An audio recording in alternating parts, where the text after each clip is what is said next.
Yo, what is good YouTube? Welcome back to another video. In today's video, I'm going to show you guys a couple secret settings on your actual PlayStation, as well as the best in-game settings for PlayStation as well, and the best class setups to be using for Season 3 of Black Ops 6 Rank Play. So let's go to your main menu, guys. Let's go over to your settings. Go all the way down until you see Save Data and Game App Settings. You're going to want to click on that, go down to Game Presets. And for Performance Mode or Resolution Mode, you're going to want to put this on Performance Mode. It will be at Game Default, so make sure you put this on Performance. This right here will help your response time just a little bit. Now after that, let's go up here to accessories. Let's go down to controller and go all the way down to controller's accessibility. And in here, your haptic feedback during console navigation, you're going to want to put that to on, which will help get rid of any input delay from your controller to the actual console. And last but not least, they actually added this today. If you go into sound, go down here to volume, go to audio focus, and if you're using headphones, I'm using IEMs, so sadly I cannot use this feature, but you can turn on audio focus, which is basically console sound EQ, which I would highly recommend doing, guys. So go ahead and use all three of those settings I just showed you. And now let's go into the in-game settings, starting at the controller tab. Best sensitivity, you're going to want it around 1.4 to 2.1, somewhere in that range. You don't want it too high or too low, so find what's comfortable for you guys and stick with it. Don't change it up too much because you will be inconsistent on the map if you can constantly change your sensitivities. Trigger effect, you're going to want this off, and your dead zones are up to your controller specifically, of course, but I would recommend your left stick and your right stick, man, try to have those as lowest as possible. But if you have a little stick drift, of course you can up it. Your left stick max, have that around 65 to 75 right here. This will help your movement and your response time, as well as your right stick max, put this to 99. Put both of your triggers to 0 to get rid of any input delay for your triggers and get that response time up. Let's go over to aiming. You're going to want to go into your advanced settings, aiming advanced settings. Your transition timing, you're going to want that to instant. Your response curve type to dynamic, and your curve slope scale, you're going to just leave that at default 1.0. Back out your sensitivity multipliers. Of course, this is all up to you guys as well, whatever you're comfortable with using. My preference, I keep them all at default and I don't mess with them. But let's go down here into motion sensor settings. You're going to want your FOV sensitivity scaling off. Trust me on this, guys. Over to the movement tab, your sprint assist, it's all up to you, but I have tactical sprint assist. Sprint assist delay to 0, both of these to on. You're going to want your mental assist off, as well as all of these off as well. Your corner slash, you're going to want that off, and your crouch assist to off. Your slide dive behavior to hybrid, your sprint restore and slide maintain sprint to on. In the movement advanced settings, make sure you have your grounded mantle off as well, and your automatic airborne mantle should be off as well. Over to the combat tab, let's go into the advanced settings. I use prioritize interact just so I can tap to open doors, tap to pick up guns, tap to reload, and overall it just makes you quicker on the map to get things done. Only bad thing is you'll have to hold a reload if you're standing over a gun, but of course this is also preference as well. Let's go back out. Let's head into the graphics tab, guys. Of course you're going to want your 120 hertz refresh rate on. If you have it off, your game is going to feel so bad you're not even going to want to play on console. Eco mode preset, put this on efficiency. Let's go over to quality. Of course you're going to want your motion blurs to off, depth of field to off, and fidelity cast, make sure you have this on with the strength all the way to 100. Your on-demand texture streaming, make sure this is on minimal. And over to the view tab, guys, your FOV, you're going to want it anywhere around 98 to 105. In my opinion, that is the best range for rank play. Your ADS field of view, make sure that's unaffected. That way when you ADS, it won't zoom in as much and mess up your aim. Your weapon field of view, put that on wide. This makes your gun smaller on the screen, gives you a little bit more visibility on the map and what you're doing. And your camera movements to 50%, so the screen won't be as shaky while you're in gunfights or doing movement or anything like that. Inverted flashbangs, because obviously for some reason rank play still has flashes and it's already season 3, so I don't understand it, but make sure you have your inverted flashbang on if you don't want to get blinded. Let's go over to the audio tab, guys. Your master gain volume, depending on what headphones you have, of course, you don't want it all the way up to 100. That will make the audio very inconsistent,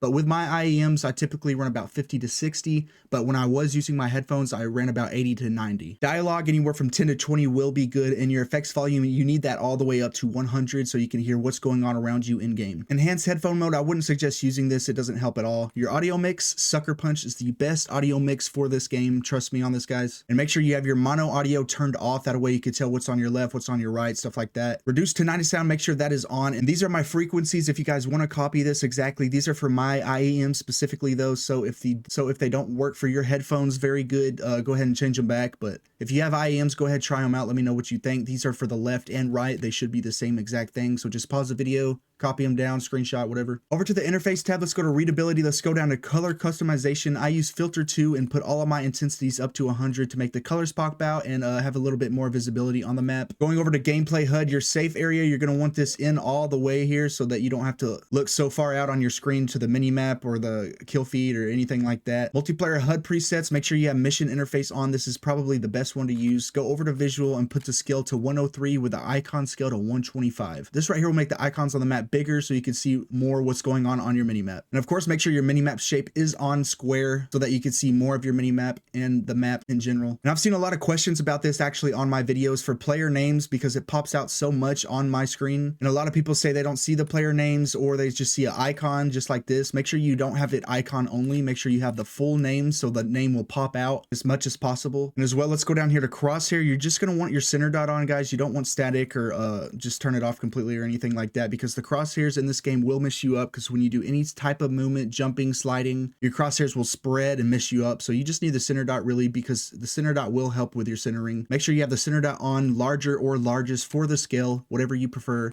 And your crosshair color, guys, I do white default, but if you want to do a different color, I would suggest neon or red. Those two colors stick out the most on every single map. And yeah, guys, those are the best settings for PS5. Let's go ahead and show you guys a few class setups that will actually help you guys in season 3 to climb the ranks and get where you want to be. So for the aims, there's actually a few class setups you can use if you want to. For me, this is my main class setup I'm using at the moment. Of course, ported compensator, you're going to want to use that over the regular compensator. The reinforced barrel is very good, probably better than the long barrel or gain twist. Your rear grip, ergonomic, and recoil springs with your optic choice. This is one class setup, the main class setup I've been using. If you want to change it up and you could control the recoil a little better, go ahead and get rid of recoil springs and put on the infiltrator stock here. This will give you a little bit more strafing speed. This is for like a faster paced AR, maybe like a skyline map or something like that. And you can put on the quick draw grip as well to give you a little bit more faster ADS time. This is a very, very good class 2 for smaller maps or fast paced ARs. But if you want to very good recoil controlled AR, go ahead and put the vertical grip on with the ergonomic grip. Of course, this is a very good class as well if you want the most recoil control. Basically the same thing as the recoil springs. If you get rid of the vertical foregrip, put the recoil springs on. Now if you want to use the long barrel, I suggest putting the long barrel on with the recoil springs and put on quick draw grip right here, guys. This is a very good class as well. The long barrel is a very good option, but of course the reinforced barrel is probably the best option to use. And over to the PDW, of course, there's only really one class you're going to want to use for this. They got rid of all the barrels except gain twist and completely got rid of the muzzles. So the gain twist barrel, ranger foregrip, ergonomic grip, balance stock, and recoil springs for the PDW build. But if you want to change it up a little bit and get a little bit more strafe speed, I've seen a lot of people use the actual infiltrator stock right here for the Jackal, which will give you a lot more strafe speed. But if you want to focus more on movement for the Jackal, just pop on the balance stock. And then the gun that's taking over rank play right now, the C9, the most broken gun in ranked, absolutely shreds you, is very, very broken. I cannot wait until they nerf this or they buff the Jackal back. But this is the best class you're going to want to use for the C9. Do not change this at all. This is the best class. Shout out Lunchtime for the class. This is his class. But the long barrel, ranger foregrip, ergonomic grip, infiltrator stock, and recoil springs. Basically almost the same class for the Jackal, except the barrel and the stock is different. And for your perks, guys, in my opinion, you're going to want to use dexterity for respawn, controller hardpoint, something like that. But flak jacket, you're going to want for SND. And don't use flashes. Don't be one of those guys. But yeah, guys, those are the best settings for PS5 and the best class setups for the Season 3 of Black Ops 6 rank play. I hope this video did help you guys. If it did and you enjoy my content, please hit that subscribe button. It would mean the world to me. Make sure to hit that like button and comment down below as well. I'll catch you guys in the next video. Peace.